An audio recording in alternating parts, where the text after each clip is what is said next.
Why blacken all my skies are blue? I tell you The main street was only a sort of a dirt street, and then later on they put a light gravel on it. But you just drove into town and you tied your horse and jinker up to these post and rail fence, which was facing the creek, and then your shops were on the other side. So you did your shopping and then put into your jinker. So I think we had 2 butcher shops, 2 or 3 grocer shops, a couple of drapery stores where you bought clothes, and everyone sort of came in because of the men would be at the sales and they'd come and do all their shopping. Well, money was not very plentiful for those days. I mean, the kids we didn't have the money. It was very sparing, put it that way. And if you did get 2 or 3 pennies and that, you'd go and buy a few lollies in the shops, wherever you could get them. Well, there was a couple of lolly shops, or if they weren't lolly shops, they were in the grocer's shop. I've been driving since I was 15. I used to bring my mother in, and we'd park by the Uniting Church. It was a Methodist church in those days, under a gum tree there. And then we'd go and get the groceries and so forth, and then I'd drive home again. Well, the people came into the grocers' shops and you had a counter and you served them from the counter, and then when they paid you at the counter, you put the money into a little box and you put it up in a line that ran to the office, and then you pulled the rein like that and it ran off to the office, and they used to count the change and fix the docket, put the change in and pull the rope and send it back and then I'd give it to the customer. Took out a little 44, Rudy toot-toot, 3 times she shot, right through that hardwood door, she shot her man.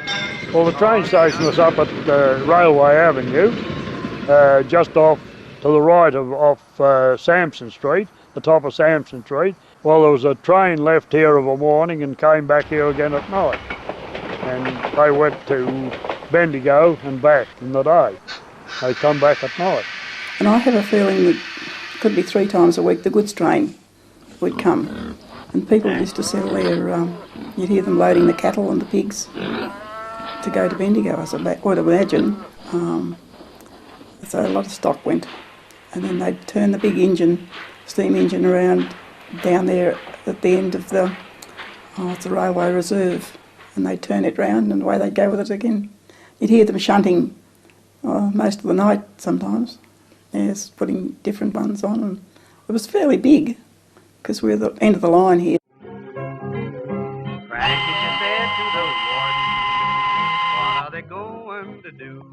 I left school when I was just before I was 13, and I decided that there was good money in shearing, so I'd learn to shear. So I did. I learnt to shear. Henry Salter taught me. He was Australia's champion shearer. Then war broke out, and the brother who was, he was do the droving. He took the cattle to the Kerrang sale and back again, and Cohuna sale. Any cattle had to be shifted from A to B. Well, he did it. Well, he went in the army, and then I took that on, and I was on that then for 4.5 years. Practically the whole of the war I was droving. I was taking cattle to Corner to send them to Melbourne.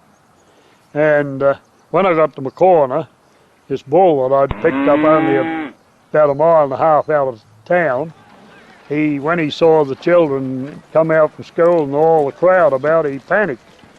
Of course, he went into the station yard and I got him out of there. Then he went in behind the pub.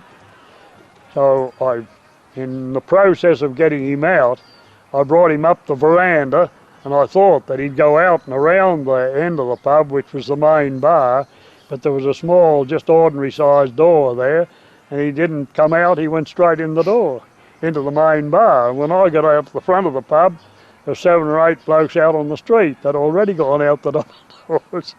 I had to go in, and I said to one of the blokes, "Did you see a bull anywhere?" He said, "He's in there." I said, well, go in and flush him out. I said, and I'll catch him. He said, no, he said, he's not going. I said, hold the horse.